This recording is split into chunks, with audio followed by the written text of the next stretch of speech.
ऐसी भी एक बहू। सुबह का लगभग 10 बजे का समय था। पोस्ट ऑफिस में ज़्यादा चहल पहल नहीं थी। पोस्ट ऑफिस के मेरे कैबिन से पूरा की पूरा पोस्ट ऑफिस मुझे साफ दिखाई देता था। मेरी नज़र में एक 40 से 42 साल की एक महिला पड़ गई। देखने में सीधी साधी, मेकअप रहित, प्रभावशाली व्यक्तित्व वाली, पहनावे से माध्यमिक लग रही थी। जिस तरीके से वो ऑफिस के कर्मचारियों से बातचीत कर रही थी, यद्यपि मुझ में उनकी बातचीत सुनाई नहीं दे रही थी, उसके स्वभाव की नम्रता साफ झलक रही थी। थोड़ी देर बाद मैंने देखा तो वो बेचैन सी बेंच पर बैठी थी। शायद उसे किसी का इंतज़ार था। इतने में पोस्ट ऑफिस की एक एजेंट आई।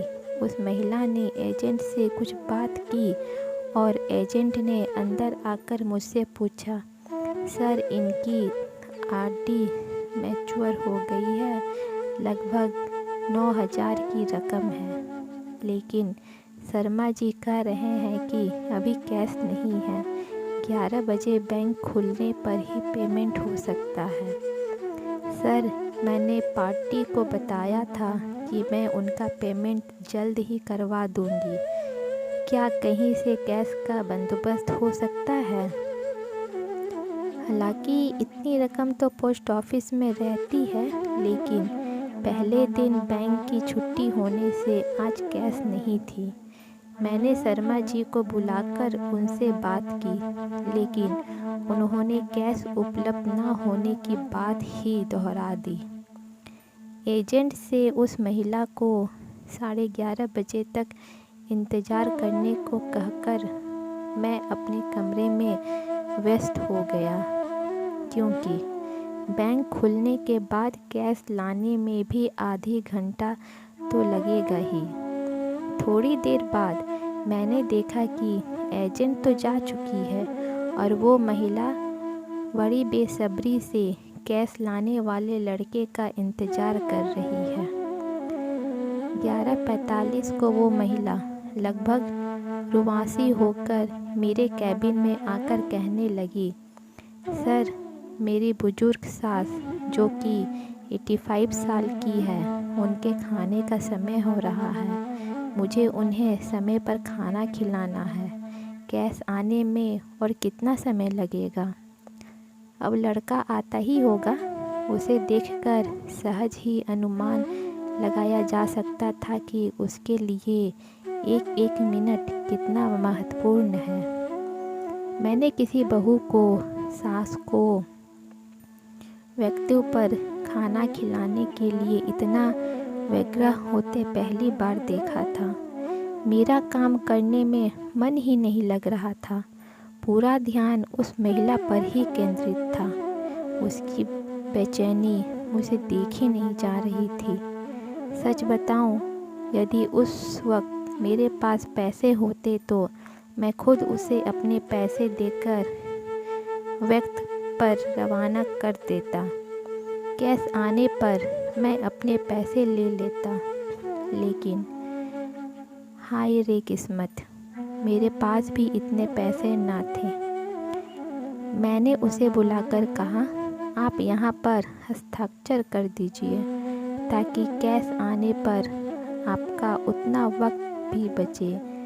उसने हस्ताक्षर कर दिए और बेंच पर जाकर बैठ गई। 11:45 हो गई, लेकिन लड़का नहीं आया। अब उसका धैर्य जवाब देने लगा। वह मेरे पास आकर कहने लगी, सर, मैं अब और इंतज़ार नहीं कर सकती। मेरा घर भी दूर है, खाना बनाने में भी वक्त लगेगा। मैं कल आकर कैश ले जाऊंगी। देखिए, आपने फॉर्म पर हस्ताक्षर कर दिए हैं, इसका मतलब कि आपको कैश मिल गई है, अतः कैश तो आपको अभी ही ले जानी होगी। अब वो कुछ ज़्यादा ही परेशान हो गई। 11:55 हो गई। फिर मेरे पास आई। माफ़ कीजिएगा, मैं और इंतज़ार नहीं कर सकती, मैं जा रही हूँ। मुझे मेरी सास को वक्त पर खाना खिलाना है, चाहे इसके लिए मेरा इतने रुपए का नुकसान ही क्यों ना हो जाए। और वह सचमुच में चली गई। मैं और मेरा पूरा स्टाफ भौंचक्का होकर उसे जाते हुए देखता रह गया। मेरे पोस्टमास्टर की नौकरी में यह पहला केस था जिसमें ग्राहक को पैसा से ज़्यादा अपनी सास को खाना खिलाने की पड़ी थी। एक माध्यमिक बहू जिसके लिए 9,000 रुपये बहुत मायने रखते हैं, पूरे 12 महीने थोड़े थोड़े पैसे जमा कर उसे यह राशि जुटाई थी। इतनी सहजता से पैसे छोड़कर कैसे जा सकती है? हम सभी को यह बात हजम ही नहीं हो रही थी। आजकल ही नहीं तो प्राचीन काल से ही सास बहू का रिश्ता एक ऐसा रिश्ता कहलाता है जिसे जैसे ना चाहते हुए दोनों ही निभाती है। आए दिन हम सास बहू के अनबन के किस्से पढ़ते सुनते रहते हैं।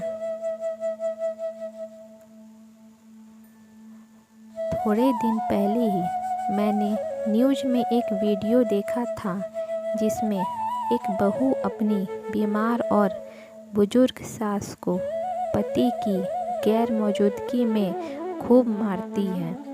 ऐसे में मुझे अपने कानों पर, अपनी आँखों पर विश्वास ही नहीं हो रहा था कि ऐसी भी कोई बहू हो सकती है जो सिर्फ सास को वक्त पर खाना खिलाने के लिए। मैं यह सब सोच ही रहा था कि उतने में वह महिला और कैश लाने वाला लड़का दोनों ने एक साथ प्रवेश किया। हुआ ये कि जैसे ही वो महिला बाहर गई वैसे ही उसे लड़के आते हुए दिख गया। हमने जल्दी से उसे कैश देकर रवाना किया। मुझे और मेरे पूरे स्टाफ को ऐसा लग रहा था कि जैसे हमने उस महिला को कैश सौंपकर बहुत बड़ा काम किया हो। अभी भी जब भी वो घटना याद आती है तब आंखों देखी घटना होने के बावजूद भी विश्वास कर पाना कठिन होता है। क्या ऐसी भी कोई बहू हो सकती है?